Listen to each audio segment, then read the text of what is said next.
Bienvenidos a Homines Dubitantes. Estamos una vez más en dialogismo con Germán Luisi.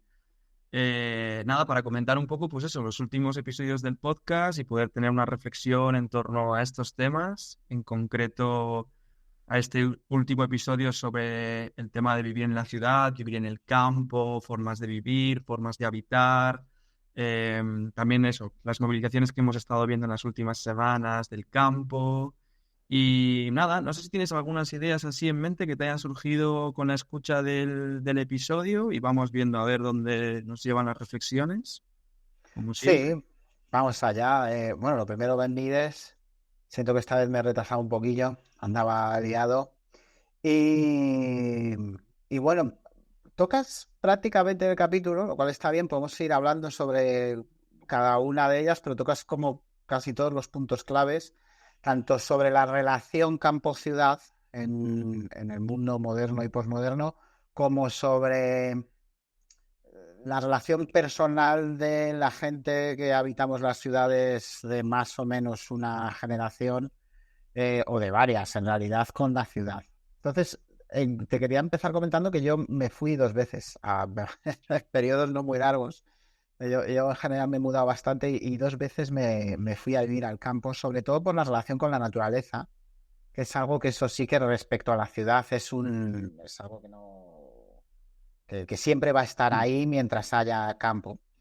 Pero luego, sobre el contacto que yo tuve y va a tocar esto varias cosas que comentas en tu capítulo, cuando tú llegas a un sitio, y pasa también cuando emigras, tú que lo has hecho, cuando llegas a un sitio en el que tú no has crecido, el contacto con el sitio siempre tiene un punto de intrusismo poblacional.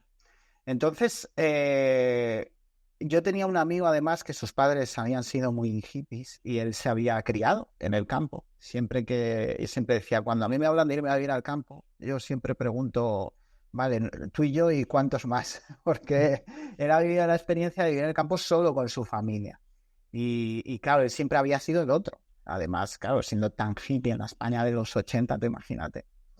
Y que es que eso no dice nada ni bueno ni malo del campo, pero sí que es algo que recorre varias de las cosas que haces en tu capítulo, esa problemática que tiene el no estar satisfecho en el sitio en el que estás, vivir en una cultura que, como tú dices, eh, para mal, pero también para bien, idealiza mucho la idea de movilidad, que en Mm. parte es una cosa terrible del capitalismo, pero también es una cosa buena del capitalismo, porque movilidad también es cambiar de ideología, no seguir pensando lo que pensabas cuando tenías 12 años, no pensar lo que te han enseñado. Bueno, es ese conflicto que es también el conflicto con la idea de progreso, de cambio en general, que es un pináculo de la modernidad. Entonces, bueno, pues cuando te vas al campo, pues por ejemplo, ahora con las movilizaciones, incluso si imaginemos que te vas y pones una granja. Entonces, yo he pensado, escuchándote en un ejemplo sobre el conflicto de la ciudad al campo y de los que se van de la ciudad al campo, de los neorurales, cuando se hace Ujú. bien y, como te digo, te vas con más gente, montas un pueblo neorural, eso tiene como más sentido. Pero he pensado en una película que a mí me parece que está muy bien hecha, pero además toca una tierra que no, con la que los dos tenemos vínculo, que es Galicia, pensando en la peli de Asbestas. Y a mí me parece esa película súper conservadora. Porque en las historias está muy bien planteada la historia, porque da sus razones a uno y otro personaje, pero las historias nunca son inocentes ni han de serlo, porque cuentan cosas y dan puntos de vista de la vida, eso es normal, aunque no sean del todo maniqueos, y en ese sentido la película sí está bien. Pero me parece conservadora porque el punto de vista racional, amigable con lo ecológico, antiempresarial, es del que llega de la ciudad. Y mientras que, o sea, está totalmente ese tópico de que los atrasados, embrutecidos, aunque tengan sus motivos, son la gente de campo. Y aunque se toca, me parece que no se valora lo suficiente, que incluso aunque se diese ese supuesto, con el que yo no estoy, que me parece muy muy, digamos, partidista o muy tendencioso, que se da en la película de que llega un neorural y él se quiere quedar porque las tierras las quiere comprar una gran multinacional y todos los del pueblo se quieren ir menos él y los del pueblo son muy malos y él muy bueno. Pues incluso aunque se diese ese supuesto, tú cuando te vas inevitablemente siempre eres el intruso. Y lo pienso en las movilizaciones porque eso tú lo explicas perfecto en tu capítulo, que son muy discutibles, aunque no netamente negativas. Yo también pienso que otra cosa que ejemplifica lo que estamos hablando, mucha de la legislación ecológica que está haciendo se está haciendo sin escuchar a la gente que está en el campo, entendiendo que la gente desde la biología universitaria puede, y desde la ecología universitaria puede entender perfectamente la situación de un lugar que no se conoce de forma directa, y de eso se queja mucha gente que vive en el campo y trabaja allí de toda la vida, y creo que hay motivos para ello, y por eso precisamente la ultraderecha ha podido adueñarse de parte de esa insatisfacción. Y bueno, reflexionar un poco cómo inevitablemente también desde la academia, siempre desde la ciudad y en general desde otro sitio, reflexionando en concreto en el irse de la ciudad al campo, pero en general en el moverse, siempre es el otro y cómo el otro, en ser el otro, tiene un componente que hace más difícil la subversión, porque ser el que se queja desde tu lugar tiene un sentido muy diferente a ser el que se queja desde un lugar que no es el tuyo. Y a mí me parece que hay una justicia en eso, en no ser el que llega y dice, lo estáis haciendo mal, pero al mismo tiempo pensar que se están haciendo las cosas mal es algo como muy inherente de una persona que tiene pensamiento crítico, ¿no? Bueno, un poco reflexionar sobre esto, que para mí fue un conflicto bueno, yo estoy aquí, pero nunca voy a poder ser el que protesta, que es una tendencia, supongo, que tengo. Entonces, nada, preguntarte si habías pensado en eso o qué te parece. Además, también, como te digo, que tú también eres un migrante. Sí, a ver, haciendo el capítulo era uno de los temas que más me interesaban. O sea, sobre todo esa transición, o sea, tanto de gente que ha ido de la ciudad o que se ha criado en un ámbito urbano y en algún momento de su vida ha ido pues, al ámbito rural, por las razones que fueran, y también la otra cara de la moneda, digamos, gente que ha nacido en contextos rurales y ha migrado a la ciudad. Quizás este segundo caso puede ser como distinto al menos a cómo se da ahora de cómo se daba hace 50 o 60 años. O sea, estoy pensando, por ejemplo, en mi propio barrio en Moratalaz, cuando se construyó en época franquista, a finales de los 50, principios de los 60, se trajo a mucha gente del campo a residir en esta nueva barriada que de alguna forma conectaba los antiguos pueblos de Vallecas y Vicálvaro con lo que estaba siendo el núcleo urbano de Madrid. Entonces, Moratalaz de alguna forma servía de cremallera para conectar un barrio creado completamente ex novo, porque Moratalaz nunca fue pueblo. Y entonces yo tuve la oportunidad de trabajar en un proyecto que he comentado en algunos episodios del podcast sobre la memoria y tal, de la historia del barrio, o sea, hablar con gente que incluso fueron los primeros habitantes de Moratalaz, o sea, que llegó al barrio pues como la generación de mis abuelos en los años 60 o así, en pisos completamente recién construidos por el Ministerio de la Vivienda, que en algunas casas todavía se conservaban la placa de la Falange y tal. Eh, y claro, era muy curioso cómo empezaron a convivir gente que se había criado en Madrid y que habían visto una oportunidad de tener una casa propia a las afueras de Madrid, porque Moratalaz en esa época era el campo, o sea, ahí estaban 4 edificios nuevos y todo el resto eran ovejas y pastos y demás, pero también mucha gente de zonas rurales, sobre todo de estos cambios en las reformas agrarias durante el franquismo, como cuando se crearon estas nuevas colonias agrícolas y demás, que los movieron a la ciudad. Entonces, claro, hablando con esta gente mayor, pues eso, que habitó Guadalajara en los años 60 y eso, comentaban que, claro, había momentos de su vida en el que de repente su vecino era pues una persona que venía de un pueblo pequeño de Extremadura y que había traído gallinas, gansos, incluso un burro, nos llegaban a contar, que en algunos portales había incluso animales atados en la puerta de los portales de estos edificios nuevos creados en el contexto urbano.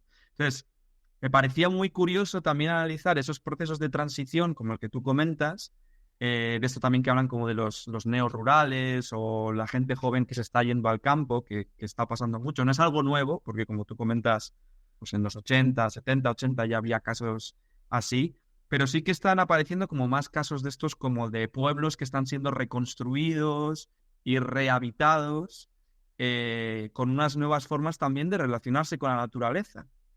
Quizás no diría artificiales porque suena demasiado feo, pero sí como bueno, vamos a retomar lo que había antes, ¿sabes? Pero no una cosa como natural que sale un poco de la forma simplemente de ser de la gente que habita lo rural desde mucho tiempo. O sea, es como una vuelta a esa reconexión con la naturaleza sabiendo que ha habido algún cable que se ha roto, digamos. O sea, hay una búsqueda de reconexión porque se ha percibido esa ruptura de conexión.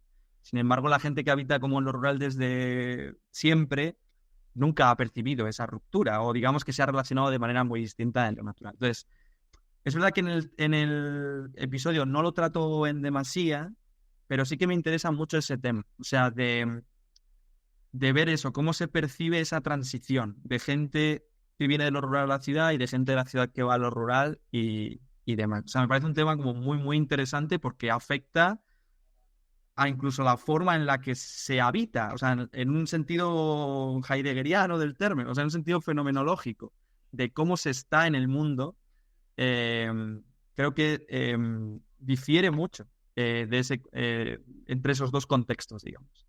Te relacionas con las personas, con la naturaleza, con tu contexto, cómo se establecen relaciones pues eso, sociopolíticas incluso entre tus vecinos, tus allegados, la comunidad, el pueblo y este tipo de cosas. Eh, a ver, claro, bueno, es que, a ver, aquí hay tantas cosas que podrías haber durado el capítulo horas. Una cosa muy interesante lo que dices que es fundamental. Mira, dos cosas, al margen del guión que tenía sobre lo que has dicho en concreto. Una, vivimos en un país, y en concreto Madrid, con todas las cosas malas que tiene, que en el sentido de la transición que pegó, yo ahora veo mucho contenido en YouTube, sobre todo sobre China. Y claro, allí la transición también ha sido brutal, pero salvando las distancias, la transición de lo rural a lo urbano, la velocidad a la que España pasó de ser un país con muchas cosas ancladas en el 19 y además en parte en el 19 español, que no era cualquier siglo XIX, a de repente ser un país totalmente moderno es brutal. Y Madrid, además, que en un estado fascista se reconstruyó porque estaba destruida con unos criterios ultra conservadores, pero interesantísimos.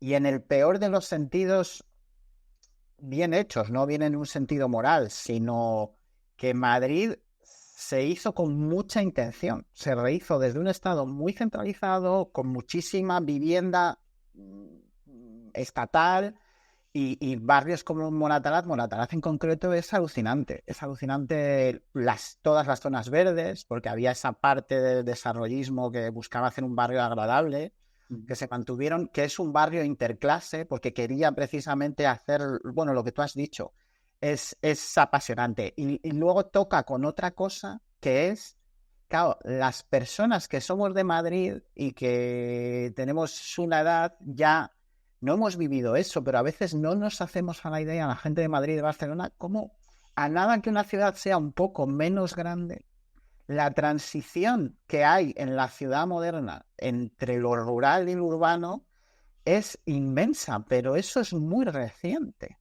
porque lo rural estaba a las puertas de la ciudad y podías llegar andando. Yo vivo en uno de los barrios más gentrificados de Europa, en Valencia. Obviamente es algo totalmente urbano y todavía quedan metidas adyacentes a un McDonald's huertas en plena ciudad, y detrás de esa huerta hay huertas, pero todavía no han terminado de destruirlas porque lo que hay detrás de esa huerta está construido en el año 2010. Entonces es de antes de ayer y todavía, claro, bueno, las típicas fotos de huertas de manzanas y tal. Entonces, que es algo que tú tocas, qué es campo y qué es ciudad. está lleno de tópicos, hay muchísimos campos. Y luego una cosa que me salto algunos puntos, pero sí te quería decir que me parece muy importante. Primero, la diversidad, mucho más que en la vida urbana, la diversidad de campos, según cómo se produjo los aparcelamientos, que de maneras diferentes tienen en toda Europa, según la agricultura, pues sea más de jornaleros o más de pequeños propietarios, la diferencia entre Galicia y Andalucía, generan formas de organizarse en el campo totalmente diferentes. Entonces, a veces esa idea que se tiene desde lo urbano del campo, es que no tiene nada que ver. El campo del que vienen las personas de Surcos, que es súper interesante, esa película, porque además se hizo ya en pleno franquismo, la citaste, a mí me flipa también, que el campo gallego que es muy diferente, y también, por supuesto, al ser muy diferente el clima, eso influye mucho también.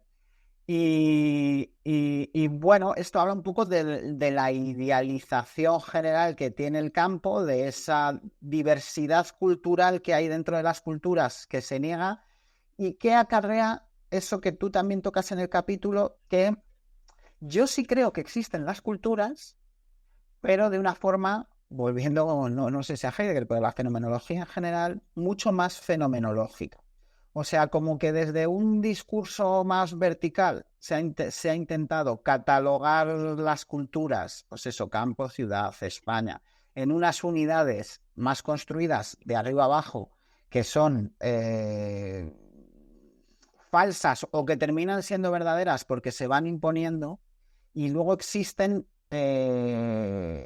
realidades culturales pues que trabajan a un nivel como más básico. Y eso sí que es algo muy evidente, que, por ejemplo, vivir en el campo, vivir en la ciudad, pero en concreto vivir en el campo, dentro de un mismo estado como España, que además maravillosamente es muy diverso, es que no tienen nada que ver unos campos con otros, y se ve muy bien ahí cómo la modernidad, y además en dos fases fundamentales en las últimas décadas, que son cuando aparece la televisión en los 50-60 y cuando aparece Internet ya en este siglo, cómo la modernidad va uniformando y aculturizando. O sea, que esa mentira de que existe la cultura española, la cultura americana, la cultura urbana, nace como mentira, pero se acaba imponiéndose como verdad porque sucede ese proceso de aculturización.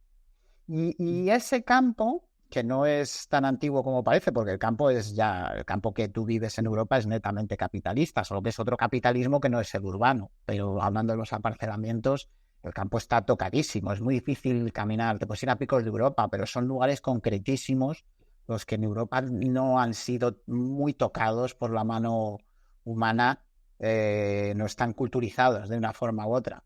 Pues fuera de eso, lo que sí conseguía conservar el campo, donde digamos que los procesos culturales iban más despacio, era una diversidad que yo sí creo que se está siempre en cierta medida, porque no del todo, destruyendo. Bueno, algo que reflexionar sobre el campo también, que conservaba unas particularidades que a nivel social, aunque siempre queda ese ritmo de vida más lento y el contacto con la naturaleza y demás, pero a nivel social yo creo que sí que se están consiguiendo limar bastante. No sé qué te parece esto.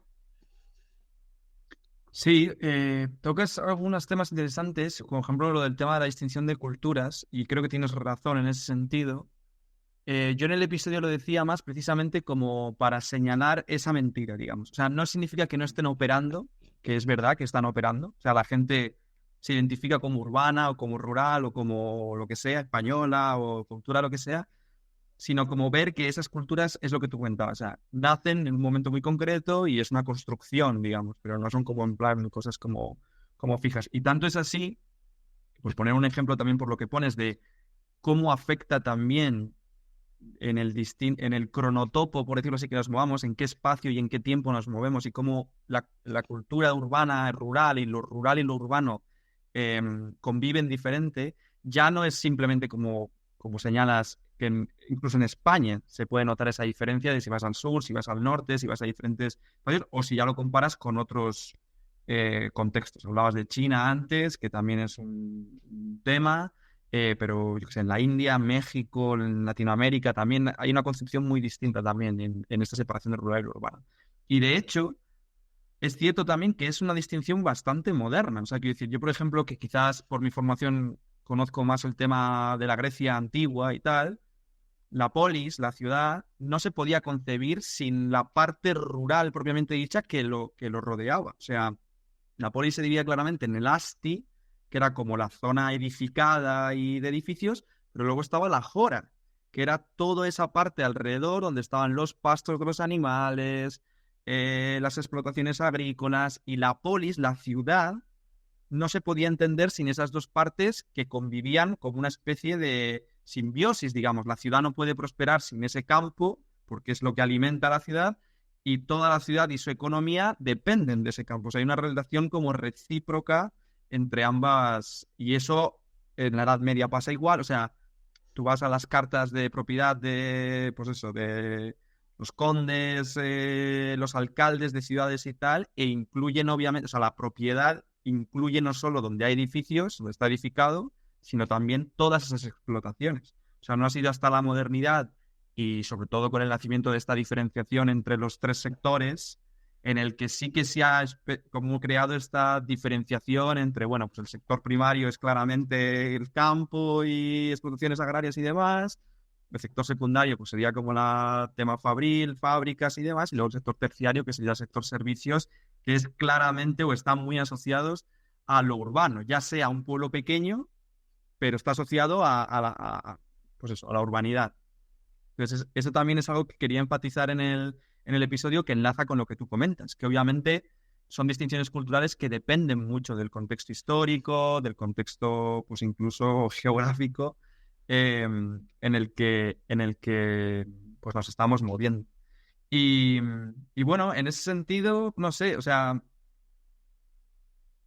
diría que es importante recalcar también eso. O sea, estoy de acuerdo, ya te digo, en que esas culturas operan, y de hecho se ve hasta en los anuncios de televisión. O sea, cómo hay como esa audiencia buscada de, bueno, esto es una audiencia claramente como para gente más que habita como en lo rural o en conexión con lo rural, y gente que es como más urbanita, vamos a decir.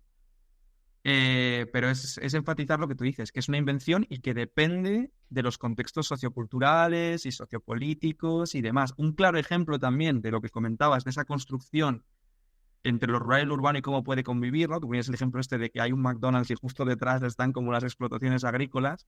Para mí un ejemplo brutal en España, porque podríamos hablar de otros y más contemporáneos, pero en España es Benidorm. O sea, Benidorm es una locura a nivel de cómo el campo, ciudad. O sea, Benidorm a principios de los años 50 era un pueblo pesquero muy pequeño.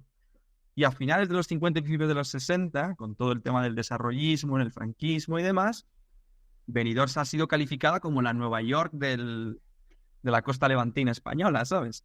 O sea, yo creo que es la ciudad con más rascacielos de España, o la que más. O sea, es una barbaridad el crecimiento de Benidorm que hizo en apenas, pues eso, entre los 60, 80, 90. Y claro, de repente una zona que era claramente asociada a lo rural y que era un pueblo muy pequeño y prácticamente sin habitantes, de repente tú ves las gráficas demográficas y es que es una barbaridad el crecimiento de Benidorm, que es comparable a lo que estamos asistiendo ahora pues en Próximo Oriente, con el tema de Dubái o Qatar, que pasa tres cuartos de lo mismo. O sea, eran prácticamente pueblos, pues que ni pueblos, eran aldeas dedicadas al pastoreo en mitad del desierto, con recursos naturales muy limitados, y ahora son grandes urbes, lujosas, con hoteles que se te va a la cabeza, y ha pasado además muy rápido, que es lo más curioso de todo. O sea, en apenas un par de décadas ha cambiado completamente. O sea, es una barbaridad y cómo se ha roto también esa distinción. Sí, una fundamental para mí de lo que dices, porque son cosas como que está bien hablarlas, aunque son fáciles de saber porque está ahí ese conocimiento, pero a veces se te olvida porque la separación ciudad y campo no existía todavía cuando ya existía idealmente, culturalmente, porque hasta que no existe la refrigeración técnica, es que no podías tener la carne y, claro, los mataderos tenían que llegar las vacas, eso significaba que en torno al matadero había una presencia de reses tremenda para que llegase, pues tú imagínate, no sé si los bocatas de calamares de Madrid son refrigeración, supongo que no, que serán post, pero es que es muy tarde la refrigeración. Eso hay una cosa que está bien en la serie Mad Men, que es claro, viven en un Nueva York súper moderno, ya están a principios de los 60 y se les plantea invertir en camiones refrigerados, en el país que era el país más industrializado del mundo. O sea, es súper tardío. Eso significaba que tenía que estar cerca de la huerta, sí o sí, porque si no, la gente no podía comer.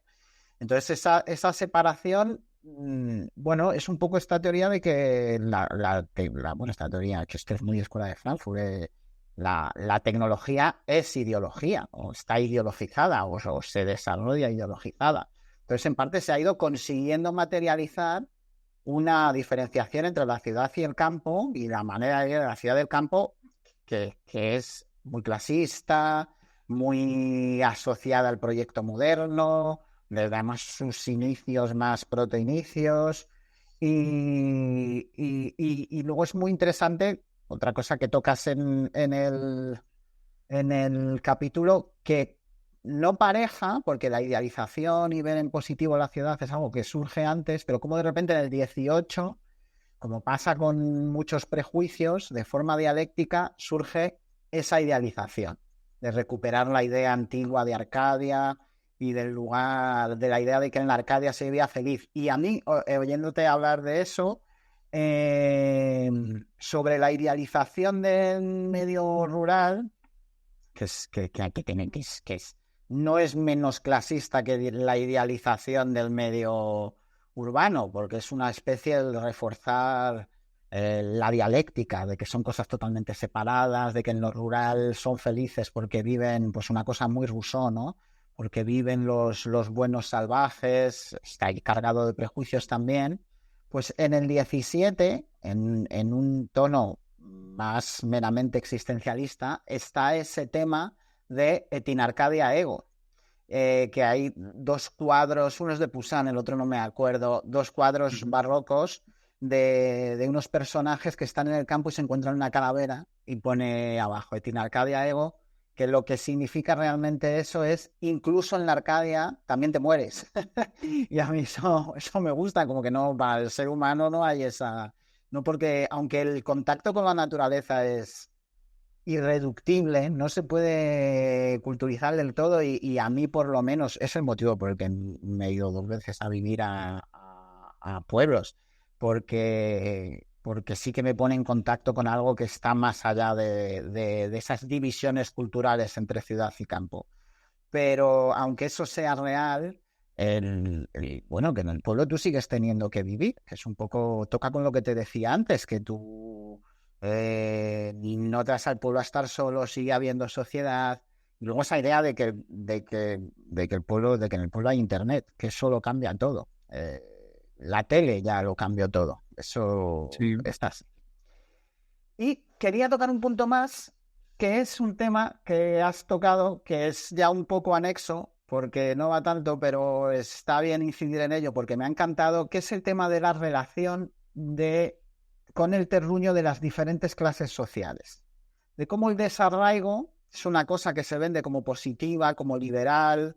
Vamos, yo vivo muy desarraigado, no me aplico el cuento, pero también destruye ese apoyo mutuo que las clases dominantes sí tienen. Y tú comentas, que es totalmente cierto, que lo tienen incluso aunque viajen, tienen como un pasaporte simbólico de ser rico, por el que se ayudan muchísimo de siempre y todavía pasa. Tú eres de buenas familias, es una diferencia fundamental entre ser una persona que se ha enriquecido recientemente y de ser de una superfamilia que lleva siendo rica desde el siglo XVI, que en Europa hay muchísimas.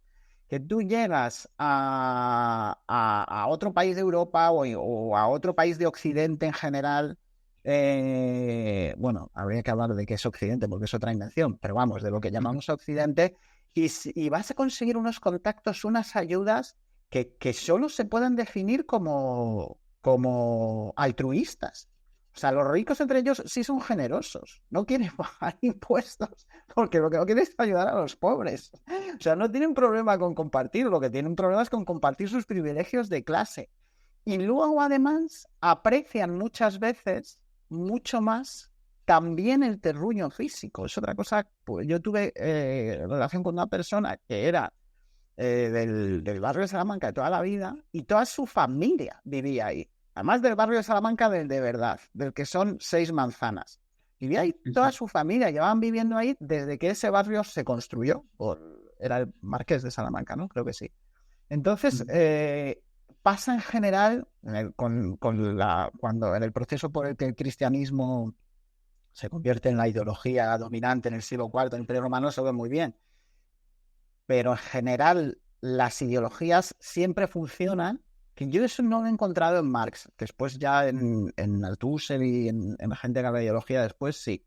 Que las ideologías se les puede buscar más aristas, pero casi siempre son duales. Una cosa es, o sea, la ideología en el concepto clásico de que surge de la clase dominante, una cosa es lo que la clase dominante vende, que es en lo que creen, y otra cosa es cómo se aplican esa misma ideología diciendo que es la misma. O sea, el cristianismo que seguía un papa de la familia Borgia que explicaba pero no es menos cristiano por ello, es que no es el mismo cristianismo, el cristianismo del papa que el cristianismo del...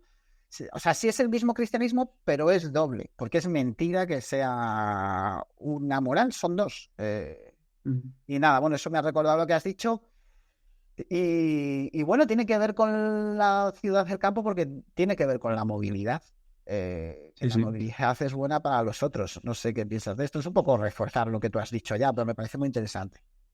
Sí, sí, sí. No, la verdad que eso lo estuve leyendo por varios etnógrafos vinculados a la UNED y tal, que han trabajado temas de etnografías urbanas y llegaban a conclusiones de esas, que a veces no nos damos cuenta porque se vende también esta idea como de ser nómada y, ¿sabes? No da. Pero luego cuando te fijas en los comportamientos, sobre todo de la élite económica y política, o sea, están realmente muy relacionados entre sí. O sea, es lo que tú dices, como que hay un apoyo mutuo muy claro entre ellos y una solidaridad como muy clara entre ellos.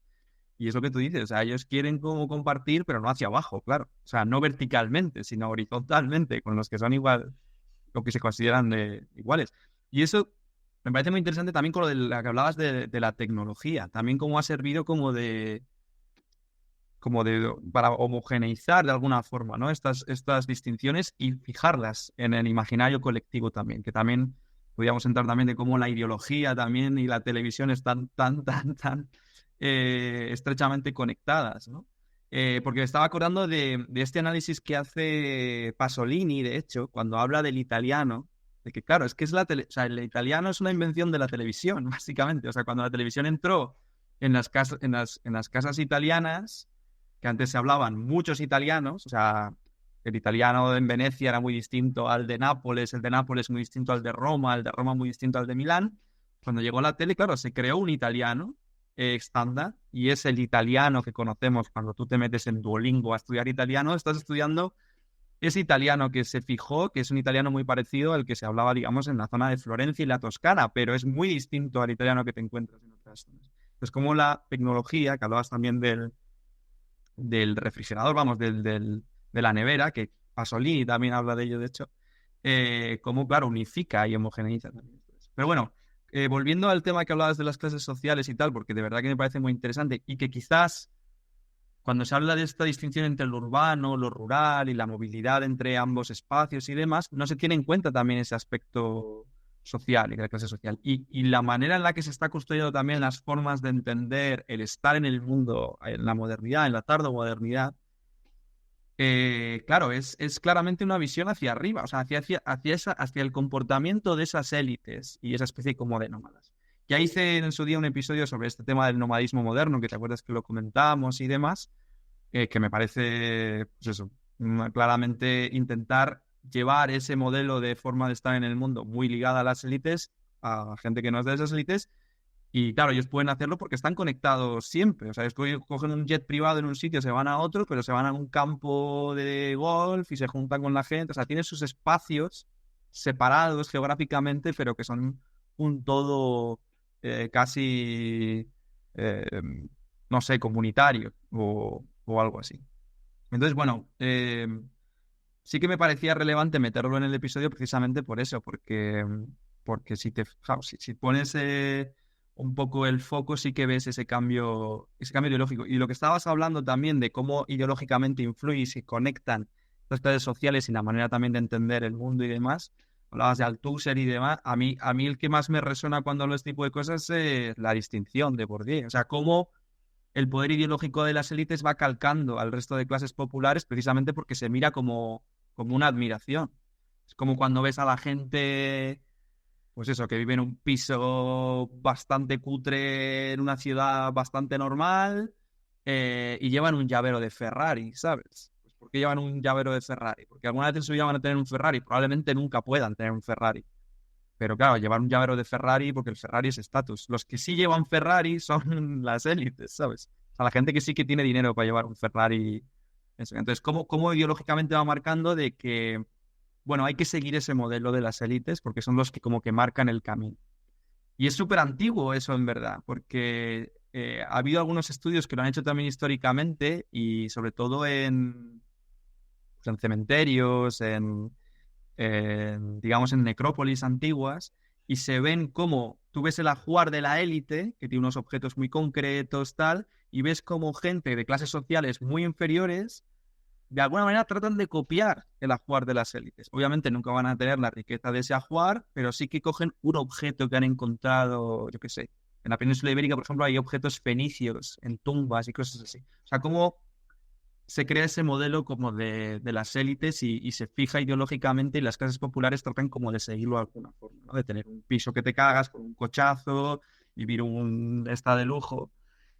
Y, y bueno, creo que eso, que era relevante también para entender esa distinción entre espacios, cómo también no hay una diferencia geográfica que hemos hablado antes, una diferencia cultural, sino también, como comentas, una diferencia ideológica, cómo se concibe lo rural y cómo se concibe lo urbano. Sí, bueno, totalmente. Por cerrar con lo rural, sobre las protestas, bueno, has citado Pasolini, lo tenía aquí apuntado. Efectivamente, realmente de lo último que ha hablado Pasolini y Bourdieu son los que mejor lo explican y además Pasolini lo dice, lo explica muy bonito. Es un personaje muy antitelevisivo y los textos que tiene sobre ello son muy bonitos, como la de de los jóvenes romanos que ven la tele y tal. Pero a tenor del campo ciudad, volviendo, quería hacer un apunte sobre las protestas últimas, que además he comentado, pues esa parte irreductible, no culturizable, que tiene el contacto con la naturaleza, que Europa está en un estado desde cualquier perspectiva de bastante desmembramiento y haciendo cosas un poco suicidas, incluso desde una perspectiva puramente capitalista, por el momento histórico en el que se encuentra, desde mi opinión. Y hay que recordar, porque claro, yo eso me di cuenta además, me lo estaba explicando una persona hace muchos años que era una profesora de política internacional y yo nunca lo había pensado. ¿Por qué se cerraron las minas? ¿Se cerró la industria pesada? ¿Por qué tantas cosas se han deslocalizado, pero el alimento no? ¿Y qué otra cosa no se ha deslocalizado? Otra cosa que no se ha deslocalizado es la industria armamentística. Entonces, que el alimento no se deslocalice tiene una cosa, pues eso, muy irreductible que se nos olvida y se nos olvida lidiar con lo ecológico y con tantas cosas. Y es una cosa, no sí, del campo en realidad, no de la naturaleza en general, pero del campo que a veces se nos olvida que eso se necesita para comer. O sea, que no es que no te puedas traer la comida de otro sitio, pero a la Unión Europea fue uno de los motivos por los que se subsidió de manera tan fuerte lo agrícola, porque deslocalizarlo es ponerte en peligro. Necesitas comer y si en un momento es una herramienta de presión, que dejar de traerte ropa o dejar de traerte, si hay un conflicto geopolítico, pues tiene una gravedad. Pero claro, si te dejan de traer comida es que no duras nada. Entonces, la Unión Europea, y además eso en concreto se dio mucho en España, que cuando entramos en la Unión Europea hubo un conflicto con los agricultores franceses y demás, se ha subsidiado muchísimo y ese modelo de subsidio, aparte de la complejidad burocrática, pues está en peligro porque también no se sabe dónde tirar porque cada vez es más difícil mantener en un mundo en el que ya no somos claramente los ricos, pero también no es netamente negativo, porque hay otra gente por Europa que ya no son netamente los pobres. Pero bueno, parte de la crisis del sector va por ahí y también parte de la locura de lo que está pasando en Europa y en general en el mundo, que nos olvidamos de que además de todo lo cultural, el campo lo necesitamos para comer. Todavía no hemos inventado otra manera. De hecho, se están pensando en otras maneras, porque en Italia, donde hay una crisis agrícola todavía a nivel de cosechas y de sequías y demás, más brutal que la de España, es donde está la empresa más puntera de harinas hechas con insectos. Que yo estoy, bueno, esto ya es elucubrar, no es por conspiranoia ni nada, pero bueno, es algo que se está planteando en serio. Eh, que no veo tampoco que tenga nada de terrible ni nada, pero que es algo que se necesita para comer. Detrás de toda esa Arcadia de volver porque es una manera de vivir más sana, de que se pueden crear nuevos tipos de grupos sociales con una relación política más directa, detrás de todo eso necesitamos el campo, un poco como final de esta charla que estamos teniendo. Sí, sí. No, y en eso tienes, vamos, toda la razón. O sea, sobre todo porque a mí, o sea, no llego a comprender por qué hay gente también que ve este conflicto que hemos estado viendo, de tema agrario y tal, como en un sentido súper mega identitario, cuando es un problema que no se puede entender sin una perspectiva transnacional. O sea, no se puede entender el problema del campo en España sin entender cómo funciona la agricultura en Estados Unidos, en China, ¿sabes? Porque está todo en la globalización tan hiperconectado que no se puede entender por qué todos los subsidios de la Unión Europea funcionan sin entender cómo funcionan la producción agrícola de las grandes potencias mundiales, cómo esas grandes potencias mundiales se relacionan con, digamos, países también, digamos, fuera del occidente desarrollado, es decir, cómo China se relaciona con África, cómo Estados Unidos se relaciona con África y demás. O sea, quiero decir, en un mundo en el que sale mucho más barato comprar una tonelada de trigo a Estados Unidos o a China, bueno, a China no, pero a Estados Unidos sobre todo, que fomentar la agricultura en Kenia, porque obviamente sale muchísimo más barato comprarle trigo a Estados Unidos, pues claro, ¿cómo vas a entender el problema en el campo europeo o africano? O sea, quiero decir, que al final es un poco como, no sé, poner encima de la mesa de que ya no se pueden entender los problemas económicos y políticos desde una perspectiva puramente identitaria. Esto de que hay que defender el campo español porque el campo español, es que el campo español ya no se limita a un territorio político concreto. O sea, el campo español está hiperconectado con, ya no solo con el resto de la Unión Europea, por obvias razones, sino con el resto del mundo. O sea, es que es imposible. O sea, yo aquí compro naranjas de Valencia y vivo en Viena. Es decir, o sea, yo aquí compro pimientos que han sido cultivados en Murcia y no han sido cultivados en ningún sitio de Austria, ¿sabes? O sea, quiero decir que ya los mercados funcionan en lógicas muy distintas y es un poco que también sirva de cierre, digamos, el hecho de que de estos conflictos que vemos políticos, sobre todo relacionados con el mundo del campo, que tiene una dimensión global y mundial. O sea, que no se pueden ver únicamente con la mirilla, digamos, puesta en lo identitario, por decirlo así. A ver, una cosa que pasa es que, claro, eso es tan... Bueno, esto es una palabra un poco naif, pero tiene algo tan inhumano en el sentido que no es de la escala humana, que lo mismo que se aplica a la Arcadia cuando vives en la ciudad, pues añoras lo que has perdido, a veces solo lo que tienes la sensación de haber perdido, aunque nunca lo hayas tenido. Entonces, precisamente esa internacionalización tan bestia hace añorar una idea de nación que además se estuvo metiendo a presión durante casi 2 siglos, que nunca fue tan maravillosa, ni para la gente del campo ni para nadie. Hay mucha nostalgia de lo que nunca fue. porque sí que es muy violento lo que dices, muy difícil de entender en tu día a día, de asimilar Sí, la globalización. De eso ya podemos hablar otro día. Si quieres voy con fotografía, sí, película, dale. libro y canción.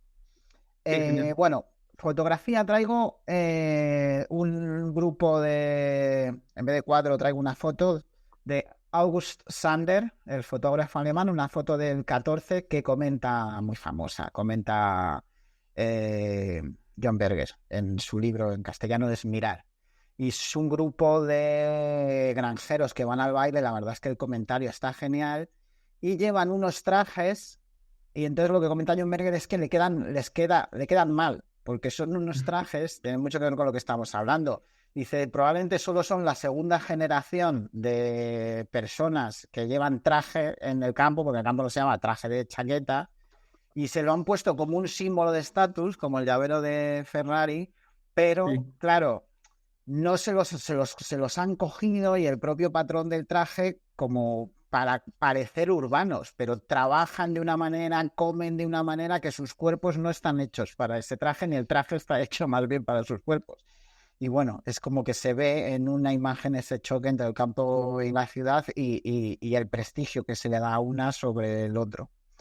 Ujú. Película, decir que tú citas Surcos, que me encanta, me recordó que yo veo muchos paralelismos a Rocco y sus hermanos Ujú. de Visconti, que es una historia muy parecida en Italia y como el desarrollismo, además en concreto de los dos países mediterráneos, se parece mucho, la importancia de la unidad familiar, pues son dos países católicos y tal, pero traigo otra, por no traer una tan parecida, que es, yo creo que se llama en castellano Recuerdos del Ayer, Ujú. y en japonés algo así como Ide Poroporo. Es una peli de Ghibli, de dibujos. No sé si la has visto, de Sao Takahata. Y es Creo que no. una chica bueno, debe ser una película del 90 o algo así. Entonces, en un entorno Ujú. bastante machista japonés, pues no tiene tantos años, pero ya le están diciendo que se tiene que casar, que como no está casado y tal. Y se va a unas vacaciones al campo y se acuerda de cuando era niña y bueno, tiene ese contacto con el medio rural. Y está bien porque por un lado sale como esa cosa que además en Japón se aprecia mucho de el gusto que da las tareas manuales, el contacto con la naturaleza, pues esa parte irreductible que sí que tiene el campo y que sí que lo tiene, no es una idealización, es que no es lo mismo estar rodeado de ladrillos que de plantas. Pero luego también hay una escena en la que me gusta mucho, en la que uno que conocen, un campesino de allí, que además mola porque también está totalmente, no es una persona en absoluto que no parezca moderna, pues empieza a decir, pero si todo lo que veis nada es salvaje. Le dicen, ¿y ese bosque ahí? Dice, no, eso está plantado, eso tampoco nada. Entonces es un paisaje entero y nada de lo que ven estaba así hacía 100 años. Y del libro, para demostrar que el campo vivió su modernidad y es moderno también, un superclásico que es La Gran Transformación de Polanyi.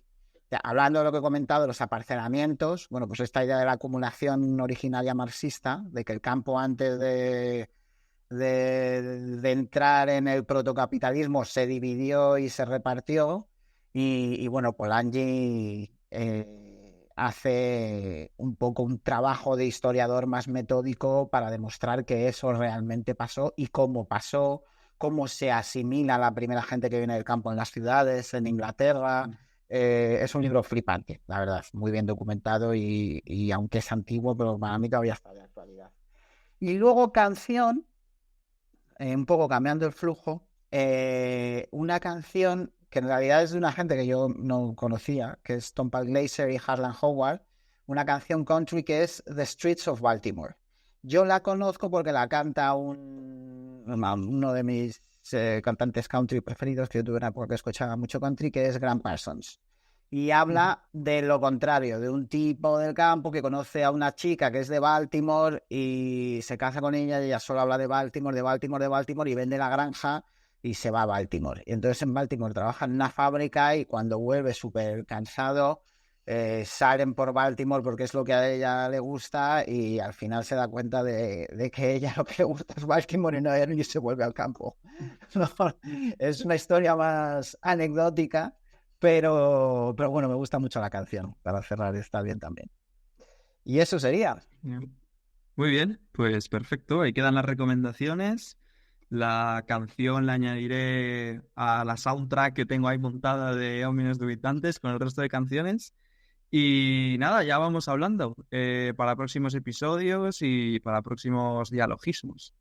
Genial. Pues nada, me alegro de volver a verte y saludos a todos. Hasta Chao. luego.